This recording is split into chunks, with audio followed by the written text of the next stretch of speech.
Bien, avec cette petite vidéo aujourd'hui, je vous propose de revoir ce que c'est qu'une épopée. Dans un premier temps, on en verra une définition, et dans un second temps, on verra quels sont les rôles de l'épopée.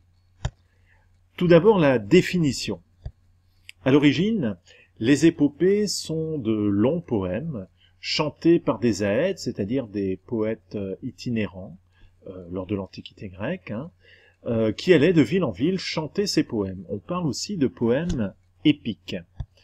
Le plus célèbre de ces poètes, si du moins il a existé, était Homère, à qui on attribue les deux grandes épopées de l'Antiquité grecque, que sont l'Iliade et l'Odyssée. Dans les épopées, on a le récit, donc un texte narratif, le récit des exploits d'un héros. Comme c'est un héros, il ne peut pas agir de manière banale et participe donc à des actions héroïques, à des actions d'éclat. Et deux grandes figures de héros, notamment dans l'Iliade et dans l'Odyssée, sont Achille et Ulysse. Ces héros sont aux prises avec des êtres fabuleux. Ça peut être des monstres, comme par exemple Ulysse face au cyclope Polyphème, mais dans l'Odyssée, il rencontre d'autres êtres monstrueux.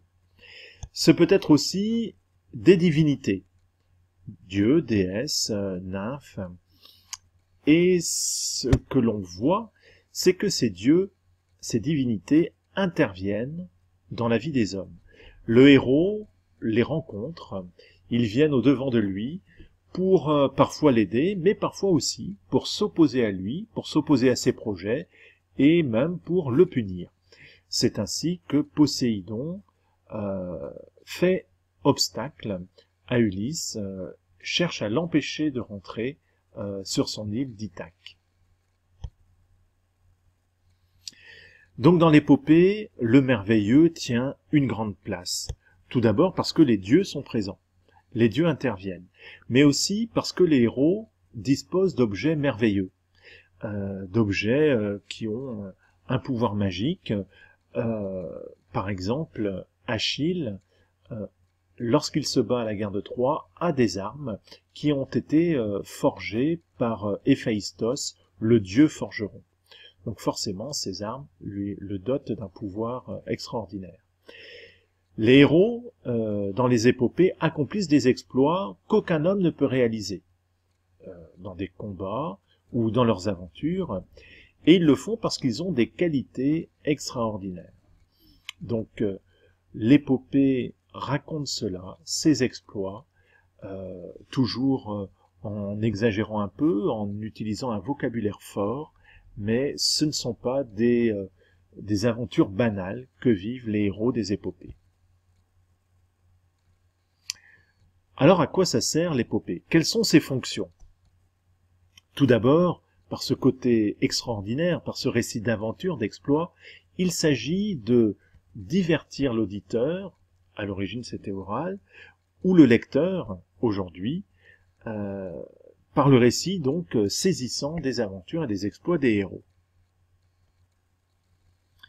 Mais il s'agit aussi de rendre hommage aux dieux et de montrer comment ils peuvent intervenir dans la vie des hommes.